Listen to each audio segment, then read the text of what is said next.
লন্ডনের এমিরেটস স্টেডিয়ামে দর্শকরা নড়ে চড়ে বসার আগেই গোল। ইউএফা চ্যাম্পিয়ন্স লিগের সেমিফাইনালে বলি কি এতটা নাটকীয়তা?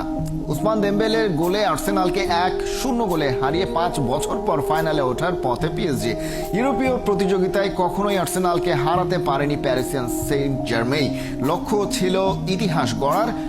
রিয়াল মাদ্রিদের বিপক্ষে কোয়ার্টার ফাইনালে আর্সেনাল যে দাপট দেখিয়েছিল এর ছিটে ফোটাও দেখা যায়নি। বিরতির পর ডেকল্যান রাইসের ক্রসে নেওয়া মিকেল মেরিনার হেডে জড়িয়েছিল জালে, কিন্তু অফসাইডে থাকায় ভিএআরে বাতিল হয় গোল।